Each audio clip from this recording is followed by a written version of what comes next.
안녕하세요. 2살 된 딸아이를 키우고 있는 주부입니다. 너무 속상하고 하나는 요즘 마땅히 털어놓을 곳도 풀 곳도 없어서 여기를 찾아왔어요. 시어머니는 저더러 윗사람답지 못하다며 무조건 이해하라 하시는데 이러다간 제가 제명에 못 죽을 것 같네요. 남편과는 30이 한참 넘은 나이에 지인의 소개로 만났습니다. 나이가 있었던 만큼 결혼 상대라는 무언의 전제하에 만남을 시작했어요. 20대에 만나 불같은 사랑을 하고 동화 같은 연애를 한 것은 아니지만 그래도 같이 있으면 의지가 되고 안정이 되는 사람이었지요. 평생을 함께해도 괜찮겠다. 그런 확신이 들 때쯤 남편이 먼저 결혼하자고 프로포즈를 해왔고 그렇게 결혼 약속을 했습니다. 연애부터 결혼까지 뭐 하나 유별나거나 모난구석 없이 원만하게 이루어졌네요. 남편이나 저나 나이가 있다 보니 결혼을 하자마자 아이를 갖기로 했었어요. 신혼을 즐기고 싶은 마음이 아예 없던 것은 아니지만 그런 여유를 부릴 상황이 아니었지요. 그런데 솔직히 금방 생길 줄 알았던 아이가 1년이 지나도록 생기질 않더군요. 몸에 좋다는 것도 챙겨 먹고 운동도 규칙적으로 하고 잠자리도 날짜에 맞춰서 했을 만큼 저희 선에서 할 수 있는 건 다 했던 것 같아요. 하지만 어쩐 일인지 도통 소식이 없대요. 속이 까맣게 타들어가는 것 같았지요. 결국 저와 남편은 상의 끝에 병원을 찾았습니다. 사실 저는 진작부터 병원에 가고 싶었는데 남편은 영 내켜하질 않았어요. 별다른 이유가 있는 것은 아니라면서 그냥 조금만 더 우리끼리 노력하면 생기지 않을까, 이번엔 생기지 않을까 그런 식으로 미루더군요. 그런 사람한테 계속 병원에 가자고 하는 게 왠지 자존심도 상하고 그래서 저도 남편이 하자는 대로 맞춰줬던 거지요. 아무튼 결국 결혼한 지 2년 만에 병원을 찾게 되었는데 그곳에서 저도 남편도 생각지 못한 소식을 듣게 되었습니다. 저희 2사람 다 문제가 있었더군요. 저는 저대로 자궁이 약했고 남편은 남편대로 정자수가 부족하답니다. 생각지도 못한 당혹스러운 이야기였고 저도 남편도 감히 서로를 탓할 수 없는 상황이었네요. 남편은 남편대로 자신에게, 저는 저대로 제 자신에게, 그리고 솔직히 잠깐이나마 서로가 서로를 원망하기도 했어요. 한 사람만이라도 정상이었다면 아이가 생기지 않았을까 하는 그런 아쉬움에서 나왔던 원망이었지요. 게다가 또 양가 어른들께는 뭐라고 말씀드려야 할지 머리가 지끈지끈 아파오더라고요. 결국 저희는 서로의 입장을 위해 상대에게도 문제가 있다는 이야기는 하지 않기로 했어요. 저는 친정부모님께 제가 문제가 있다고 말씀드렸고 남편은 시부모님께 자기가 문제가 있다고 얘기한 거지요. 그러면 적어도 사위며느리 탓은 안 하실 테니 가정의 평화가 유지되지 않겠냐는 저희 나름의 묘책이었네요. 그리고 이는 어느 정도 효과가 있었습니다. 친정에서는 저희 남편에게 미안해하셨고 시댁에서는 며느리인 저에게 미안해하셨거든요. 그렇다고 저희가 포기를 한 건 아니었어요. 병원에서도 아예 가능성이 없다고 한 건 아니니까 계속해서 노력을 했지요. 한편 저희가 한창 마음고생을 하던 그때 시댁에서 좋은 소식이 들려왔습니다. 남편에겐 6살 어린 이제 막 30대가 된 신우가 있었는데요. 그 신우가 결혼을 한다더군요. 좋게 말해서 천방지축이지. 솔직히 개차반이 따로 없다고 표현해도 될 만큼 예의없고 제멋대로인 신우가 결혼이라니. 게다가 제가 알기로는 신우는 대학 졸업 후 단 한 번도 자기 손으로 돈을 벌어본 적이 없었습니다. 그렇다고 신우가 씀씀이가 적은 사람도 아니어서 걸핏하면 어머님 아버님께 손을 벌리기도 하고 그게 여의치 않으면 저희 남편한테도 10만 원만 20만 원만 하고 손을 벌리더군요. 그런데도 저희 남편을 포함해 누구 하나 신우더러 취업을 하라던가 나가서 아르바이트라도 해보란 소리는 절대 안 하니 옆에서 보기엔 꽤나 한심하대요. 30도 넘은 신우를 마치 아기 다루듯이 다 같이 감싸고 돌기에 급급했달까요? 제가 나서서 따끔하게 한마디 할 수도 없고 저로서는 그저 우리 신우 팔자 참 좋네 생각하고 말 뿐이었지요. 아무튼 그런 상황에서 신우가 시집을 간다 하니 가족 모두가 쌍수 들고 환영하는 분위기였답니다. 신우 남편은 모 경호업체에서 계약직으로 일하고 있다 했어요. 아버님은 그런 신우 남편의 직업이 안정적이지 않다고 탐탁지 않아 했지만 솔직히 신우도 별 볼 일 없는 상황에서 아버님이 뭘 얼마나 기대하시는 건지 잘 모르겠더라고요. 그리고 신우 하는 꼴을 보아하니 애시당초 어머님 아버님의 의견은 중요하지 않은 듯 했습니다. 결혼식에 들어가는 비용도 신우는 어머님 아버님께 거의 통보식으로 얼마를 해달라 그렇게 알려왔더군요.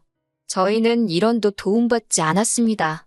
어머님 아버님이 대놓고 못해준다 하신 건 아니었지만 흘러가는 모양새가 해달라고 하면 안 되는 분위기였어요. 해주실 생각도 없어 보였고 뭐 솔직히 어머님 아버님이 재산이 얼마고 그걸로 2자식 다 결혼을 시키시던지 아니면 2자식 중 하나만 시키시던지 그건 제가 관여할 바는 아니었지요. 신경 쓰지 않고 있었고요. 그런데 어머님 아버님께서 정말 신우 말대로 7천만 원이란 큰 돈을 해주셨다는 걸 알게 되었을 땐 저도 남편도 사람인지라 서운하긴 하대요.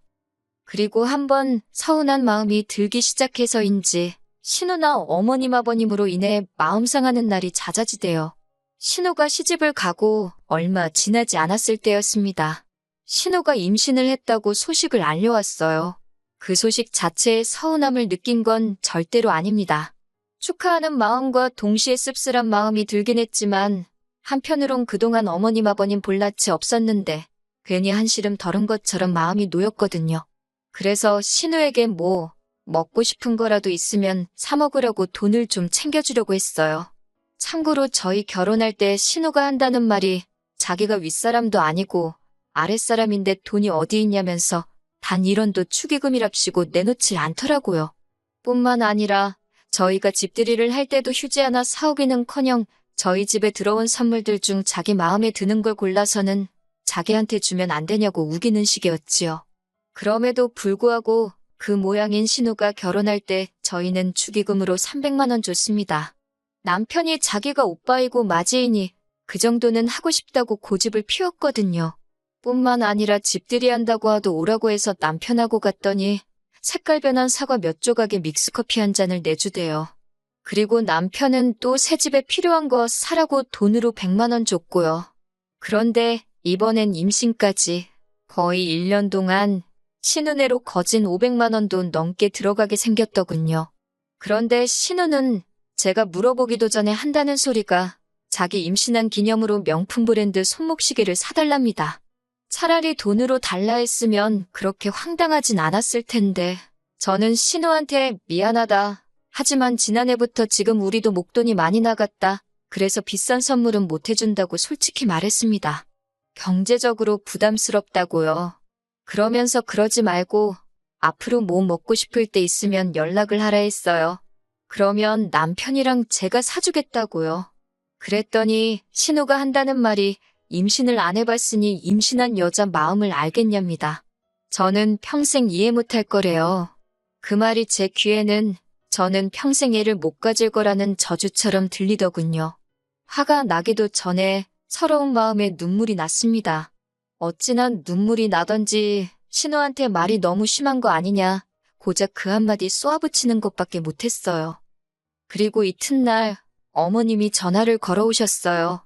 이때만 하더라도 저는 신우가 자기가 말이 심했다거나 그런 말을 어머님을 통해서 전하려고 할 줄 알았습니다. 아니, 적어도 어머님이 대신 사과라도 하실 줄 알았어요. 하지만 이게 웬걸 어머님의 첫마디는 임신한 것도 얼마나 힘든데 왜 사람을 서럽게 하냐입니다.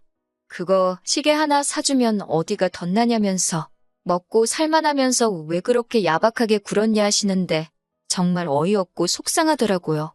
그러면서 누구 엄마 아니랄까봐 신우랑 똑같이 하시는 말씀이 임신을 겪어보질 못했으니 이해가 안 되겠지 그러시는 거예요.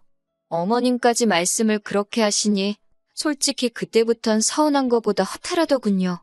잘할 필요가 없다 그런 생각도 들고 그래도 그 사건 이후로 저는 적어도 시조카에게 잘해주려고 노력했어요.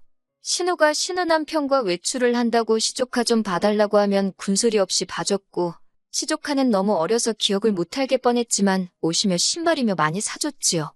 신우는 얄미웠지만 시조카를 보고 있으면 그냥 아기라서 그런지 작은 행동 하나하나 심지어 울음소리까지 너무 귀엽고 사랑스러웠거든요. 그렇게 3년이란 시간이 흘렀습니다. 그리고 그 사이에 저희 부부는 솔직히 많이 지쳤지요. 저는 그 사이 시험관 시술까지 시작했는데 시험관도 쉬운 일은 아니었어요. 처음 며칠 동안은 제 배에 제 손으로 주사를 놓는데 그게 그렇게 서럽더라고요. 그리고 남편도 보다 못하겠던지 1년만 해보고 안 되면 애 없이 살자대요. 애 없이 잘 사는 부부도 많다고요. 그런데 저희의 간절한 바람이 하늘에 닿았던 걸까요? 믿을 수 없는 기적 같은 일이 벌어졌지요. 그건 바로 저희 임신이었습니다. 솔직히 임신 테스터기에서 빨간 두 줄을 본 순간 저는 기뻐하기도 전에 내가 헛걸봤나, 지금 이 테스터기가 불량인가 그런 생각부터 들대요. 그 정도로 믿을 수가 없었거든요. 그리고는 아침이 밝아오기가 무섭게 병원으로 향했지요. 병원으로 가는 차 안에서 남편과 저는 정말 말 한마디도 쉽게 나누지 못했을 정도로 긴장한 상태였습니다.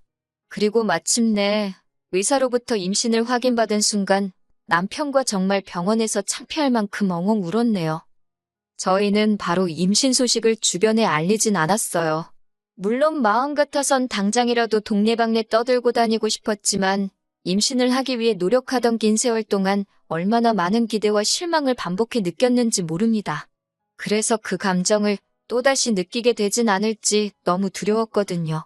하지만 이번엔 아무런 일도 없었습니다. 무탈하게 시간이 흘렀고 저는 조금 불러온 배를 보이며 양쪽 부모님들께 제 임신 소식을 알렸습니다. 친정 부모님은 그동안 당신들이 죄인 같은 심정이었다며 거의 오열을 하셨고 시부모님께서도 정말 기뻐하셨지요. 제가 임신을 확인한 이후로 저희 부부는 합의하에 가계재정 상황을 정비해 나가기 시작했습니다. 사실 그동안엔 아무래도 신혼애가 외벌이기도 하고 애도 있었으니 상대적으로 여유 있는 저희가 명절이나 어머님 아버님 생신처럼 돈이 나가는 날들에는 금전적인 부담을 많이 지고 있던 게 사실이에요. 시조카한테도 신은의 사정을 아니까 신경을 많이 써주었고요. 그런데 이제 저희 애가 태어날 거니까 저희도 좀 아껴 써야겠다 싶었습니다. 그래서 예전만큼은 솔직히 못했어요. 당분간은 시조카도 저희 집에 맡기지 말아달라고 했지요. 상식적으로 입덧하고 몸은 무겁고 저도 저 하나 간수하기가 힘에 부치는 마당에 제가 누굴 돌볼 수가 있었겠어요? 그리고 당연히 저는 신우가 이런 제 상태를 이해할 줄 알았습니다. 그런데 이게 웬걸요? 신우가 시부모님더러 저희 부부가 특히 제가 변했다고 그러더래요. 이제 시조카도 안 봐준다고 그러고 시조카 선물도 안 해주고 그러면서 그 전에 보여준 건 다 가식이었던 모양이라고 서운하다고 그랬다나요? 정작 제가 임신했다 하니까 말이라도 축하한다 소리도 없었으면서 어쩜 저렇게 뻔뻔할까 싶대요. 그뿐만이 아니었습니다. 소름 끼치게도 신우가 신우 남편하고 하는 소리를 우연히 들었는데 저희 부부가 애를 못 가지면 저희 재산이 자기 딸한테 올 거라고 그렇게 기대를 하고 있었나 봐요. 그런데 이제 어쩌면 좋냐고 그걸 걱정하고 있더라니까요. 자기도 한 가족으로서 오빠인 저희 남편이랑 제가 얼마나 임신을 하고 싶어 했는지 그걸로 얼마나 속상해 했는지 뻔히 알면서 속으론 저희가 애를 못 갖길 바라고 있던 거잖아요. 배신감에 치가 떨리대요. 비록 살갑고 친한 사이는 아니었어도 적어도 저희를 향해 그런 나쁜 생각을 하고 있을 줄은 몰랐으니까요. 그 이후로 정말 신혼애한테는 정이란 정은 다 떨어져서 마음 같아선 상종도 안 하고 싶었지만 어머님 아버님 입장도 있고 해서 어쩔 수 없이 얼굴만 마주하고 지냈습니다. 하지만 신우의 못돼 처먹은 성격은 그게 다가 아니었어요. 저희 딸이 막 걷기 시작했던 무렵이었네요. 어머님 생신이셨는데 식당에서 외식을 하는 대신 집에서 축하를 하자고 이야기가 되었지요. 아무래도 저희 딸이 어리다 보니 어디 부딪힐 수도 있고 여러 가지로 집이 낫겠다 싶더라고요. 그런데 이제 시조카는 한참 뛰어다닐 나이였다 보니까 정신이 하나도 없더라고요. 시조카 성격이 극성맞은 것도 한몫했고요. 저희 애는 집이 아니라 그런지 계속해서 울어대지 시조카는 쉼없이 여기저기 들쑤시고 다니지 아랫집에선 시끄럽다고 계속 인터폰에 대지 신우가 시조카라도 좀 붙들고 있으면 좋겠는데 한다는 소리가 그럼 애를 어디 묶어놓기라도 해야겠냐면서 적반하장으로 나가더라고요. 제 자식도 아닌데 얼마나 부끄럽고 죄송하던지 아무튼 그래서 정신이 정말 하나도 없었어요. 그리고 그때였습니다. 정말 아주 잠깐 저희 애가 간신히 울음을 멈추고 잠이 들었길래 거실에 뉘어놓고 주방에 갔어요. 정말 한 1분이나 주방에 있었을까요? 갑자기 저희 애 우는 소리가 들리더라고요. 아니, 이건 우는 소리가 아니라 거의 비명소리에 가까웠어요. 놀라서 거실 쪽을 돌아보니 시조카 손에 웬 나무젓가락이 들려 있었고 저희의 귀에서 피가 나고 있었습니다. 제가 너무 놀라서 시조카한테 무슨 짓을 한 거냐고 소리를 질렀더니 시조카가 겁먹은 표정을 하곤 얼른 지엄마인 신우 뒤에 숨더라고요. 그리고는 저는 봤어요. 신우애가 씩 웃었단 말입니다. 하지만 남편은 남편대로 딸기에서 피가 나니까 애 병원 데려간다고 들쳐왔고 어머님 아버님도 이게 무슨 일이냐며 발동동 구르고 저는 신우의 표정의 순간 멍하니 넋이 나갔지요. 그런데 신우가 갑자기 한다는 소리가 생각해보니까 열받는답니다. 자기 애가 어리니까 뭘 모르고 그런 건데 막말로 저희 애가 죽기라도 했냐면서 왜 자기 애한테 소리를 지르냐고 애 놀란 거 안 보이냐면서 저더러 사과를 하래요. 순간 제 귀를 의심했습니다. 시조카가 내 애한테 해코지를 한 게 맞는데 어떻게 저런 소리를 하나 싶어서 신우를 쳐다봤어요. 그러자 신우가 또다시 뭘 그런 눈으로 쳐다보냐면서 자기가 틀린 말 했냐입니다. 그러자 남편이 저한테 지금 쟤랑 말 섞을 시간이 어딨냐며 빨리 가자고 하더니 신우한테는 입 닥치라면서 제정신이냐고 소리를 지르대요. 신우 남편은 시조카 챙기느라 급급했고 아무튼 일단은 저희 애부터 데리고 병원에 갔네요. 무슨 정신으로 간 건지도 모르겠어요. 병원에 도착하자마자 응급처치하고 사진 찍고 그래도 의사 말로는 다행히 깊이 쑤신 것 같지는 않고 피는 살이 긁혀서 나는 거라고 잘 소독해주고 하면 별 문제 없이 나을 거랍니다. 혹시 고막에 문제가 생기는 건 아닌지 걱정했는데 다행히 그럴 가능성은 희박하다고 해서 한숨 돌릴 수 있었지요. 그렇게 어느 정도 애가 안정을 되찾고 저희는 다시 시댁으로 가지 않고 그냥 저희 집으로 돌아왔습니다. 신우는 물론이고 그 상황에도 신우한테 말이라도 조용히 좀 하라 소리 한마디 안 하신 어머님 아버님 목소리도 듣기 싫어서 남편들어 전화드리라 했네요. 애는 괜찮을 거라 했지만 그날 일로 신우는 물론이고 그 집 식구들 전부한테 정이 뚝 떨어졌달까요? 그리고 이튿날 아버님이 전화를 해오셨어요. 제가 안 받고 남편이 받았는데 듣기에는 남편이 상황 설명을 하면서 신우 때문에 짜증난다고 하는 것 같더라고요. 이후로 정확히 남편하고 아버님 사이에 어떤 대화가 오갔는진 모르겠습니다. 하지만 아버님이 시키신 건지 얼마 지나지 않아 이번엔 신우한테 전화가 걸려오대요. 그런데 뭐가 그렇게 억울하고 분한지 대뜸 고래고래 소리를 지르는 겁니다. 자기 애가 몇 살인지 아냐, 애가 아기가 있어서 그랬겠냐, 실수 좀 했다고 애한테 소리를 지르면 되냐, 네 애만 소중하냐, 아주 사람 속을 뒤집어 놓더라고요. 결국 듣다 못한 제가 나이도 어린 게 아주 귀여울라도 유분수지 한 번만 더 그따위로 짓거리면 쫓아가서 머리털을 다 잡아 뜯어 놓을 줄 알라 했어요. 그리고 시조카 데리고 어디 가서 검사라도 받아보라고 소름 끼친다고 해버렸지요. 그랬더니 신우도 어쩌고저쩌고 떠드는데 그냥 먼저 전화를 끊어버렸습니다. 저는 남편더러 어머님 아버님이 어쩔 수 없지만 네 동생하고 시조카는 다신 안 보고 살고 싶다 했어요. 볼 때마다 우리 딸 피 흘리는 귀가 생각날 것 같아서 싫다고요. 남편도 대번에 이해한다면서 그러라 하대요. 자기도 신우 때문에 열받고 분통 터진다면서 그리고 여기서 끝났으면 제가 이렇게 글까지 쓰지는 않았을 거예요. 그런데 몇 시간 지나지 않아 이번엔 어머님까지 전화를 걸어왔습니다. 먼저 저희 애는 어떤지 물으시면서 아버님께 듣기는 하셨다며 그래도 어쨌든 낫는 거 아니냐 다행이다 하시대요. 그러더니 하시는 말씀이 그쯤 했으면 됐다고 이제 적당히 넘어가랍니다. 저희 애야 어려서 기억을 못할 테지만 시조카는 이제 제법 커서 지금 저희가 자기한테 소리 지르고 한걸 커서도 기억할지도 모른다고 이제라도 가서 달래주고 하라는 거예요. 그러면서 시조카가 어려서 장난이 심했던 건데 고작 그런 일로 어른들 사이가 틀어져서야 되겠냐고 저희더러 윗사람답게 너그러이 품어주라나요. 먼저 전화해서 신우더러 너도 놀랐겠다. 미안하다. 우리 잘 지내보자 하라고요? 시자는 시자라더니 역시 어머님도 별 수 없구나 싶대요. 저는 어머님께도 그런 소리 하실 거면 연락하지 마시라 했습니다. 어머님도 어머님 딸인 신우가 귀하듯이 저도 제 자식이 제일 귀하다고 막말로 이번엔 귀만 찌르고 말았지만 다음엔 어딜 어떻게 해코지를 할 줄 아냐고 무서워서 상종도 하기 싫다고요. 그리고 이후로 몇 달의 시간이 흘렀습니다. 남편더러 당신이라도 예전처럼 지내고 싶으면 어머님 아버님도 뵙고 오고 시조카도 챙기라 했지만 솔직히 마음에도 없는 소리를 한 거였어요. 만약 남편이 눈치 없이 그래 알겠어 했으면 진짜 화가 났을 텐데 다행히 남편이 그런 눈치는 있어서 자기도 싫다며 어머님 아버님도 뵈러 가지 않았고 시조카도 챙기지 않대요. 이제 저희 딸 귀는 아무 일도 없던 것처럼 괜찮아졌어요. 그리고 저는 요새 그저 딸 키우는 재미에 푹 빠져 살고 있지요. 한 4살까지만 이렇게 옆에서 딱 붙어 키우고 이후론 다시 일을 할 생각입니다. 그리고 어머님께서 종종 연락을 해오세요. 주된 내용은 손녀, 즉 저희 딸 보고 싶단 이야기고요.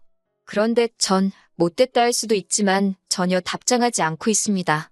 시댁 식구들 누구든 간에 저에게 진심으로 사과하지 않는 한 절대로 교류하지 않을 생각이거든요. 제 자식, 저 말고 누가 지켜주겠어요? 안 그래요?